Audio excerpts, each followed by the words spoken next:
성경 봉독하겠습니다. 고린도전서 8장 6절입니다. 한 절입니다. 다 같이 읽도록 하겠습니다. 그러나 우리에게는 한 하나님 곧 아버지가 계시니 만물이 그에게서 났고 우리도 그를 위하여 있고 또한 한 주 예수 그리스도께서 계시니 만물이 그로 말미암고 우리도 그로 말미암아 있느니라. 아멘. 잠시 기도하겠습니다.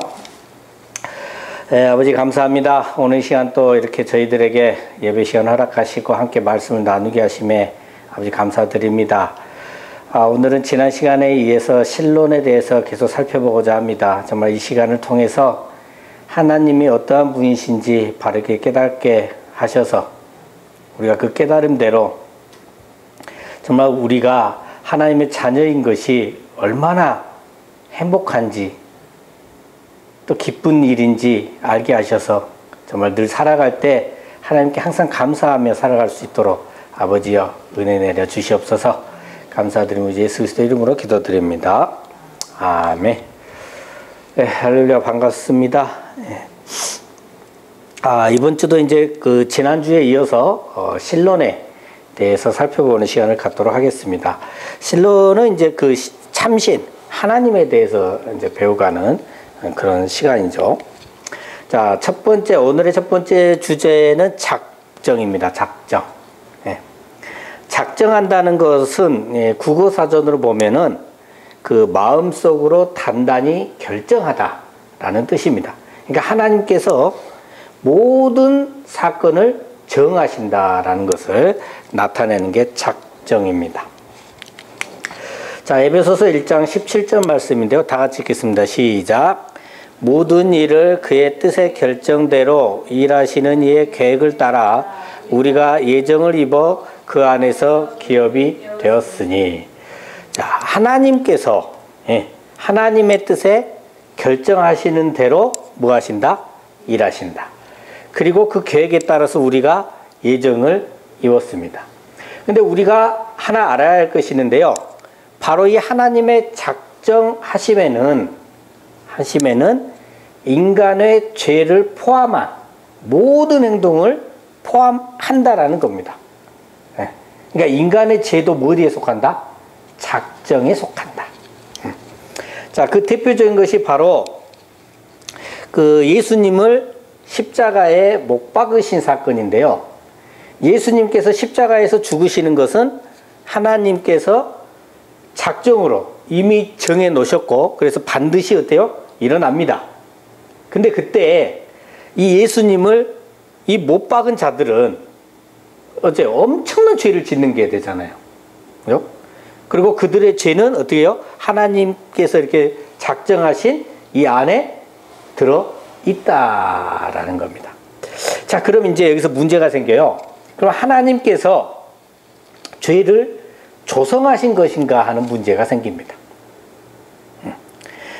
우리가 죄를 가지고 하나님께 나아갈 수 있나요? 나가지 못합니다. 왜냐하면 하나님은 선 그 자체이시기 때문에 우리가 죄를 가지고 나아가게 되면 죽음밖에 돌아오는 건 없습니다. 선 그 자체이신 하나님께서 죄를 조성하신다? 이게 말이 안 되는 거죠. 그죠? 그래서 하나님께서 인간의 죄를 작정하신다라고 하는 것은 죄를 짓도록 만드신다는 것이 아니라 죄 짓는 것을 허용하신다는 겁니다. 그러니까 하나님께서는 죄를 조성하시는 것이 아니라 죄를 허용하시는 허용적 작정이라는 거예요.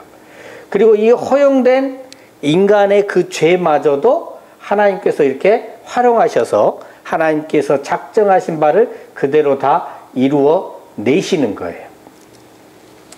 자, 하나님의 작정은요, 하나님의 지혜에 기초를 하고 있고요, 영원하고요, 결과에 있어서는 반드시 유효합니다.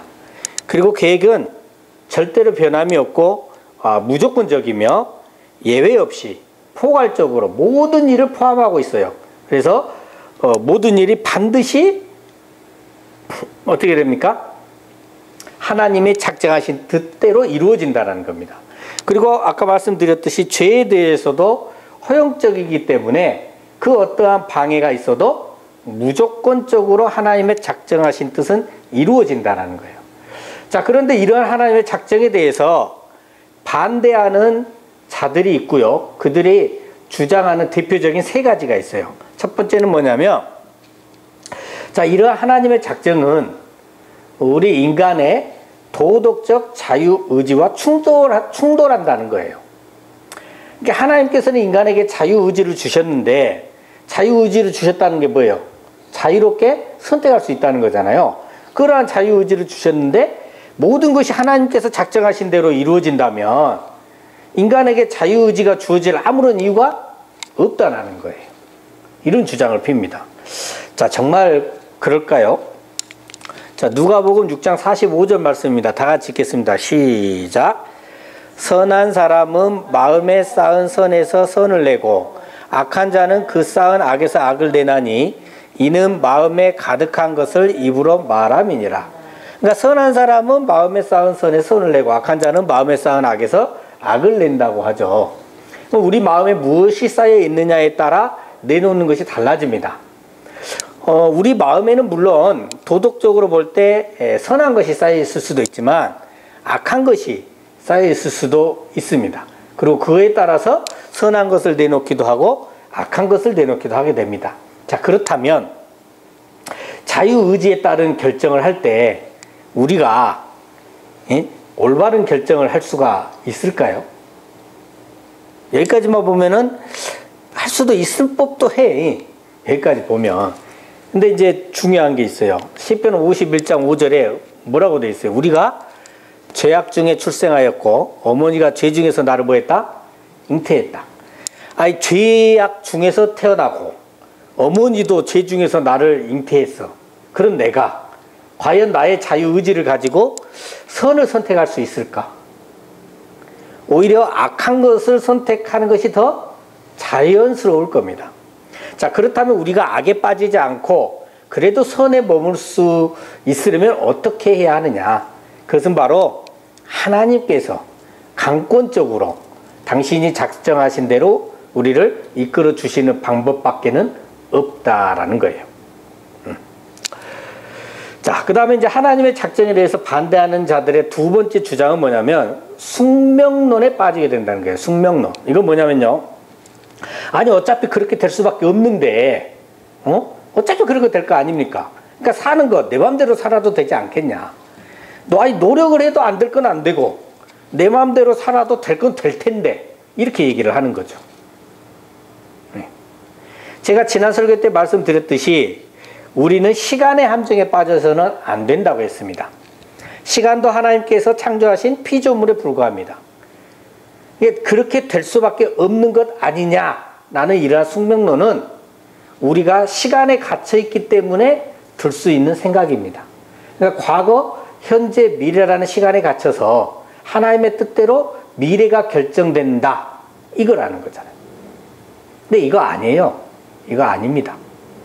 하나님께서는 시간을 초월해 계신 분이에요. 그래서 뭐라고 표현한다고요? 시작도 없고 끝도 없다, 이렇게 얘기를 하시잖아요. 전지전능 하나님께서 그냥 다 아시는 거죠. 하나님께서 모든 것을 다 아실 분이고요. 그에 따라서 작정하시고 다 이루시는 것이지 우리가 뭘 어떻게 하든지 안 될 건 안 되고 될 건 된다, 이런 숙명론하고는 아무런 상관이 없는 거예요. 예? 그래도 찝찝해요. 근데 숙명론이 맞는지 틀린지 차치하고서도 그것보다 더 중요한 것이 있어요. 그건 뭐냐면 바로 우리의 정체성입니다.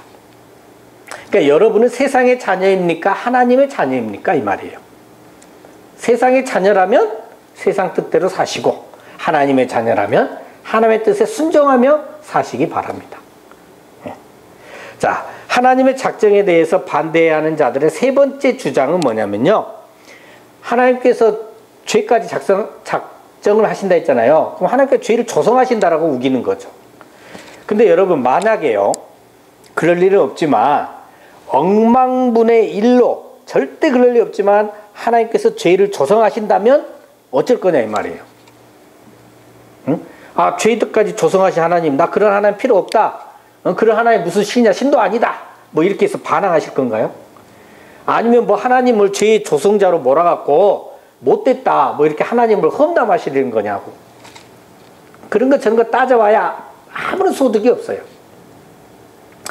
하지만은 하나님께서는 죄하고 친하지 않습니다. 하나님은 죄를 조성하시는 분이 아니십니다.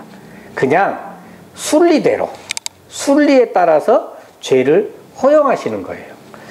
자, 창세기 45장 7절과 8절 한번 다 같이 읽겠습니다. 시작. 하나님이 큰 구원으로 당신들의 생명을 보존하고 당신들의 후손을 세상에 두시려고 나를 당신들보다 먼저 보내셨나니 그런즉 나를 이리로 보낸 이는 당신들이 아니요 하나님이시라. 하나님이 나를 바로에게 아버지로 삼으시고 그 온 집의 주로 삼으시며 애굽 온 땅의 통치자로 삼으셨나이다. 아멘. 그러니까 애굽의 총리 대신이 된 요셉의 고백이거든요. 그 형들이 요셉을 구렁텅이에 빠뜨려서 죽이려고 했었잖아요. 그러다가 이제 노예로 팔아버렸어요. 근데 그런 요셉이 어떻게 돼요? 하나님께서 함께 해주심으로 말미암아 어때요? 애굽의 총리 대신이 됐어요. 그런데 이제 심한 가뭄이 왔고, 그래서 이제 식량이 없다 보니까 식량을 구하러 형들이 애굽으로 왔잖아요. 그리고 이렇게 총리 대신이 되어 있는 요셉 앞에 있는 거예요. 그 형들이 어쩌니까 지금 잔뜩 겁을 먹었을 거 아닙니까? 자신들에게 했던 그러한 그 행동들에 대해서 복수할 수도 있겠다는 생각이 들어가지고 어떻게 해요? 잔뜩 겁을 먹고 있을 건데 그런 형들에게 요셉이 고백하는 거예요. 이스라엘의 백성들의 생명을 보존하기 위해서 하나님께서 요셉의 형들의 죄를 허용하셔가지고 그 허용하심으로 어째요? 자기를 애굽에 먼저 보내서 애굽 온 땅의 통치자로 삼으셨다라고 고백을 하고 있는 겁니다. 이처럼 하나님께서는 때때로 죄를 허용하심으로 하나님의 작정하신 뜻을 이루시는 겁니다. 예. 자, 그러면요, 하나님께서는요, 어차피 작정하신 대로 되는데 왜 굳이 죄를 허용하시고 인간에게는 자유의지를 주셨을까요? 예. 그것은 하나님께서 우리 인간을 로봇과 같은 존재로 만들지 않으시고 하나님의 형상을 따라 만드셨기 때문에 그래요. 그리고 죄를 허용하시고 인간에게 자유의지를 주셔도 그것 때문에 하나님의 뜻이 꺾이는 일이 없다는 거죠. 죄가 허용이 되고 인간에게 자유의지를 주셔도 하나님의 작정하신 바를 모두 다 이루시는 데는 아무런 지장이 없으시기 때문에 그렇습니다. 예. 만약에 우리 자녀가 있고 내가 자녀에게 죄를 지었을 때 부모가 생각하는 그 삶이 안 되고 정말 엉망진창이 될 것 같으면 죄를 허용하겠어요? 어떤 수단과 방법을 안 가리서도 죄를 허용을 하지 않겠죠. 그죠? 그러니까 그건 뭐예요? 하나님의 전지전능하신 능력이 거기서 더 드러나는 겁니다. 우리가 이렇게 부족한 모습에서. 자, 두 번째 주제, 예정입니다. 예정이라는 게 뭐예요? 앞으로 할 일을 미리 정하신다는 겁니다. 예정하시는 분은 누구예요? 성부, 성자, 성령 중에 성부 하나님이십니다. 그리고 이 예정하시면은 크게 나누면 선택하는 것과 버려두는 유기로 나눠주는 거예요. 유기는 그냥 버려두는 거죠. 자, 그리고 이 선택에는 우리가 자칫 잘못하면 구원만 선택한다고 생각하는데 그렇지 않고요. 예를 들면 구약 시대에 이스라엘을 어떻게 해요? 하나의 백성으로 선택하셨잖아요. 그런 민족적 선택도 있어요. 그런다 해서 다 구원받는 건 아니잖아요.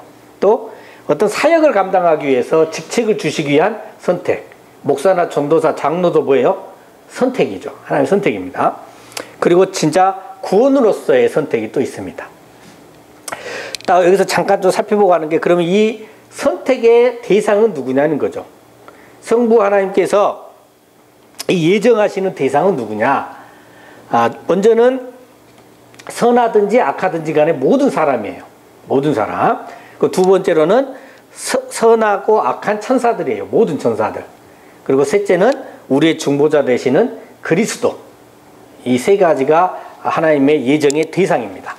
그러니까 사람, 천사, 그리고 그리스도가 성부 하나님의 예정의 대상이다. 그죠? 자, 이 예정에서 가장 중요한 게 그 뭐예요? 구원으로서의 선택이잖아요. 이 선택은 언제 이루어지냐면 영원 전에 그리스도 안에서 이루어졌어요. 에베소서 1장 4절이잖아요. 곧 창세 전에 그리스도 안에서 우리를 택하사 우리로 사랑 안에서 그 앞에 거룩하고 흠이 없게 하시려고, 이렇게 되잖아요. 창세 전에 그리스도 안에서 우리를 택했어요. 그리스도의 십자가에 못 박혀서 부활하신 그 사랑 안에서 우리를 택해가지고 구원해 내신다라는 거잖아요. 그렇죠? 자, 그러면 이렇게 예정하신 거는 누구의 사역이고? 성부 하나님. 그리고 그 그리스도는 그 구원의 중보자로서 이루시는 거잖아요. 그죠? 자, 그러면 이러한 구원의 선택은 나하고는 아무런 상관없이 창세 전에, 영원 전에 택하셔버렸잖아요. 그죠? 그러면 구원에 있어서 우리가 할 수 있는 것은 아무것도 없습니다. 없어요. 그럼에도 또 찝찝해. 예, 사부리는 이상하게 뭔가 노력도 좀 해야 될 것 같고 막 그런단 말이죠. 예. 이게 문제예요. 근데 이렇게 말하면 아유, 하나님 사랑에 감사합니다 하고 더 열심히 전도하고 더 신앙생활 열심히 해야 되는데 구원에 관련해서 우리하고는 아무런 상관이 없다고 하니까 아무것도 안 해버려. 이게 문제예요. 그러다 보니까 목사님들이 열심히 하게 만들려고 약간 바꿔요. 그죠? 그렇지만은 우린 게을러서는 안 됩니다. 구원의 이 감사함으로 열심히 전도도 하고 해야 되죠. 아무튼 간에 이제 제가 하나 예를 들어 볼게요. 여러분들이 강에서 이렇게 놀다가 물에 빠졌어요. 이 정신없이 막 이렇게 허우적대고 있는데 하필 또 조금 더 쓸려 내려갔어. 그래가지고 이제 더 깊은 곳으로 흘러 내려가 버린 거예요. 강바닥에 발이 안 닿아요. 예, 안 닿아. 자, 이런 상황에서 여러분을 구해주려고 하는데 어떻게 구해주기를 원하세요? 이럴 때는. 자, 먼저는 이런 방법이 있겠죠. 스스로 극복에 내도록 밖에서요, 큰 소리로 외칩니다. 야, 헤엄쳐서 나와! 너 수영할 수 있잖아! 넌 할 수 있어! 하고 응원하는 거. 마음에 드세요? 여러분이 다 하래. 둘째는 또 어떤 거 있어요? 줄을 이렇게 딱 던져줘요. 줄 잡아라 이거요. 잡아 당겨주겠다고. 예. 또 이제 흔히 하는 게 뭐예요? 튜브 같은 거 있잖아요. 예. 그걸 줄 묶어서 던져주죠. 튜브 잡으라고. 예. 그럼 끌어 당겨주겠다고. 자, 이러한 방법들은 어떻게 하는 겁니까? 물에 빠져있는 그 자신이 뭔가를 반드시 해야 돼요. 그죠? 예. 근데 정신이 없어. 수영도 안 돼. 줄도 못 잡아. 튜브도 잡을 수 없어. 그럼 어떻게 돼요? 그래도 잡을 수 있다고 우기는 분이 있어요. 수영 못하는 사람은 그렇게 구해내야 되잖아요. 그냥 갔다가 그 사람은 정신없어갖고 머리카락이라도 잡혀버리면 같이 죽거든요. 그러니까 이제 훈련 안 받은 사람들은 그렇게 해야 돼요. 일단은. 근데 아무튼 간에 그렇게 됐는데 하필 그때 뭐예요? 다리 위에 쥐가 났다고 생각해보세요. 물에 빠져있는데. 쥐 나는 거 아세요? 저리는 거하고 틀려요. 저도 최근에 쥐를 한번 나왔어요. 난 쥐가 뭔지 몰랐거든요. 이 근육이, 다리 근육이 진짜 막대기처럼 딱 단단해지더만요. 근데 이게 한 곳에 있지 않아요. 밑으로 내려가기도 하고 올라가기도 하는데 진짜 죽을 것 같이 아파요. 아무리 수영 잘해도요, 다리 지나면 아무것도 못 합니다. 할 수 없어요. 자, 이런 상황이면 어떻게 돼요? 응? 살아서 나올 리가 만무하죠. 어떻게 해주길 원합니까? 정말 수영 잘하는 구조대원이 와갖고 뒤에서 탁 잡고 이렇게 건져내주는 게 제일 좋겠죠. 안 그래요? 응. 물에 빠진 것도 그래. 근데 왜 자꾸 사람들은 구원과 관련해서 자신이 뭔가를 하고 싶어 한다 이 말이에요. 하나님께서 제일 좋은 방법을 주셨는데 이상해요. 사람들은. 왜 그런지 아세요? 그것은 아담으로부터 내려온 죄 때문에 그래요. 아담이 선악을 알게 하는 나무의 열매를 먹은 가장 중요한 이유가 뭐였다고요? 하나님과 같이 되고자 함이었어요. 그 교만함. 그래서 자기를 드러내고자 하는 거거든요. 그러니까 자꾸 자기가 뭔가를 하고 싶어해. 이상스럽게 그래요. 근데 하나님께서는 불완전한 우리들에게는 깃털만큼도 원하시는 것이 없습니다. 그냥 뭐 원하실까요? 하나님의 자녀로 행복하게 살아가라는 거예요. 하나님의 자녀답게. 하나님의 자녀답게 살아가는 것 중에 전도하고 하나님 나라 확장을 위해서 움직여야 되잖아요. 그것도 포함이 돼 있는데 나 구원 받았다고 안 해버려. 이것이 문제인 거죠. 그죠? 그러니까 하나님께서요, 모든 걸 다 이루셨고, 구원에 관해서는 우리가 할 수 있는 게 아무것도 없다는 것이요, 정말 행복한 거예요. 왜냐? 구원의 근거가 우리한테 안 있고, 전지전능하시고, 변함이 없으신 그 하나님의 주권에 달려있다. 이것은 구원은 변함없이 이루어진다라는 거예요.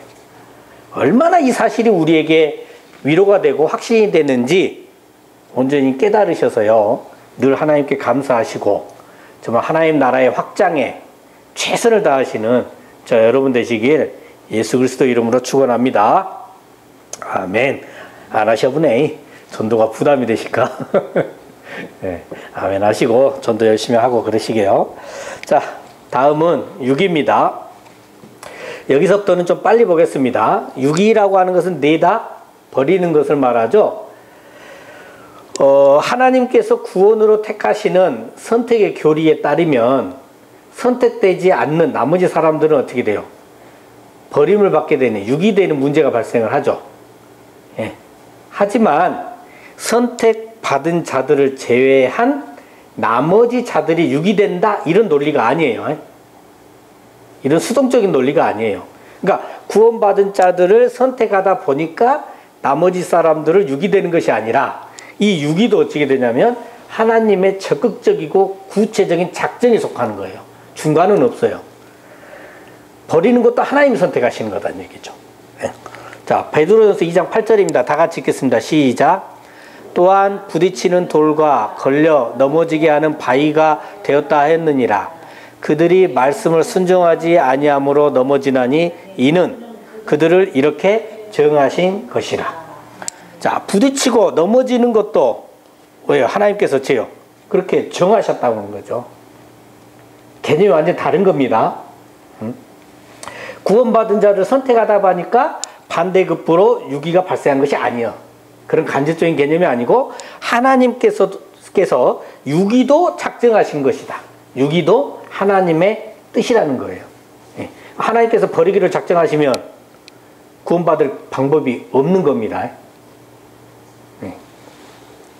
자, 다음은 전택설과 후택설입니다. 하나님께서 선택하심에 있어서 인간이 타락하기 전에 선택하셨다는 게 전택설이고요. 후택설은 뭐예요? 그러면 인간이 타락한 후에 선택했다는 후택설입니다. 어떤 게 맞아요? 우리 개혁주의 입장에서는 전택설이 더 가깝죠.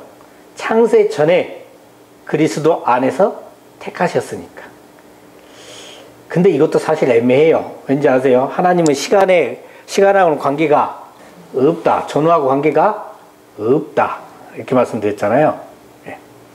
그래서 어떤 게 맞냐 그렇게 중요한 게 아니에요. 확실한 것은 뭐냐면 아까 말씀드렸듯이 시간의 개념을 떼놓고 봐야 된다. 그렇기 때문에 보세요. 예수님께 십자가에 못 박혀 죽으시고 부활하신 그 사역의 효과가 어떻게 돼요? 예수님이 오시기 전이나 후나 모두 다 동일하게 다 효력을 발휘하게 된다는 거죠. 자, 하나님께서는 그리고 창조를 통해서 지난 시간에 배웠던 자기 자신의 초월성과 인격성, 내재성을 다 드러내셨어요. 창조 이전부터 태초부터 계신 하나님, 시작과 끝이 없는 초월적 하나님이심을 드러내시는 거고요. 또 창조를 통해서 우리 피조물하고 교제하시는 인격성, 또 인간에게 내주하시는 내재성까지 모두 다 드러내신 것이 바로 이 창조입니다. 자, 그런데 하나님께서는 왜 창조를 하셨을까요? 저는 어렸을 때 이 부분에 대해서 많이 들었어요. 왜 창조하셨냐? 이유가 굉장히 많이 들었거든요. 근데 그 중에서 이제 가장 많이 듣고 좀 기억에 남는 게 혼자 계시기 외로우시니까 창조하셨다. 그래서 우리가 찬양을 해야 된다. 뭐 이런 논리. 또 그러면 그거 빼면 하나님의 어떤 필요에 의해서 그러면 창조를 하셨을까요? 창조는요, 하나님의 어떤 존재 방식에 있어서 어떤 필요에 의해서 하셨던 게 아닙니다. 그게 아니에요. 전적으로 그냥 하나님께서 하신 자유로운 사역이에요. 하나님이 마음이다 이 말이에요. 예? 하나님이 창조를 안 하셨어도 아무 상관이 없다는 얘기예요. 근데 그냥 창조를 하신 겁니다. 어떤 필요에 의해서 하신 게 아니고요. 이 부분에서도 잘못 생각하면 자꾸 또 이단으로 옆으로 빠져요. 이게 아니다는 얘기죠. 자, 오늘의 마지막 주제입니다. 섭리. 섭리는 자연계를 지배하고 있는 원리와 법칙이라고 해석이 되기도 하고요. 세상과 우주 만물을 다스리시는 하나님의 뜻입니다. 피조물인 인간을 초월하는 하나님의 높은 뜻으로 다스리시는 것을 섭리라고 표현을 하는데요. 성경 구절에 따르면 이러한 섭리는 한 4가지 정도로 압축이 됩니다. 예. 이 3가지 정도는 일반 섭리고요. 이 한 가지는 이제 비상 섭리입니다. 일반 섭리에는 보전, 협력, 통치가 있고 비상 섭리는 기적이 있습니다. 기적. 보전은 뭐예요? 보존한다 그 말이죠. 그러니까 하나님께서 창조하신 모든 피조물들의 그 고유한 존재들의 성질과 능력을 유지하시는 그 일을 한다는 거고요. 협력은 하나님의 내재성을 드러내 주시는 건데요. 하나님께서 피조물 안에 우리 인간에게 내재하시잖아요. 어찌됐든 간에 그 능력을, 피조물의 능력을 활용하셔서 협력을 이루면서 사역을 하신다. 혼자 독단적으로 사역을 하시는 게 아니라 우리 인간을 통해서 또는 동물을 통해서 하나님께서 이루어내시는 뭐 이런 것들을 얘기를 하는 겁니다. 통치는 이제 하나님께서 왕으로서 피조물이 창조자의 뜻을 이루도록 다스리시는 것을 말을 합니다. 자, 여기까지가 하나님께서 일반적으로 하시는 사역인 일반 섭리고요. 마지막으로 이제 비상 섭리는 이제 기적이잖아요, 기적. 그러니까 일반 섭리하고 달리 어떤 자연 법칙을 깨고 직접적으로 초자연적으로 관여하시는 것이 기적이잖아. 그래서 이걸 이제 비상적인 경우에만 하신다 해서 비상섭리라고 하는 거죠. 그래서 성경에 나와 있는 많은 기적들과 많은 계시들이 바로 이 비상섭리에 해당이 됩니다. 자, 여기까지 이제 지난 설교에 이어서 오늘까지 총합치면 이제 신론에 대해서, 하나님에 대해서 다 살펴봤습니다. 어떤 생각이 좀 드세요? 하나님에 대해서 이렇게 배우고 나니까 저는 이랬어요. 아, 역시 참 하나님이시다. 저는 그런 깨달음이 왔었거든요. 여러분들에게도 아, 역시 우리 하나님밖에 없구나. 이런 깨달음이 오셨으리라고 믿고요. 그 깨달음 잘 간직하셔서 늘 하나님과 함께 하시고 전지전능하신 사랑의 하나님께 순종하시며 살아가시는 저와 여러분 되시기를 예수 그리스도 이름으로 축원합니다. 아멘. 네, 기도하겠습니다. 아버지 하나님 감사합니다. 이제 조직 신학 중 신론을 마쳤습니다. 작정하시고 선택하심으로 우리를 구원해 주신 하나님, 그 은혜 감사함으로 하나님께 늘 순종하고 늘 기뻐하며 항상 기도함으로 하나님의 자녀답게 살아가는 저희들이 될 수 있도록 역사하여 주시옵소서. 늘 감사드리며 우리 주 예수 그리스도 이름으로 기도드립니다. 아멘.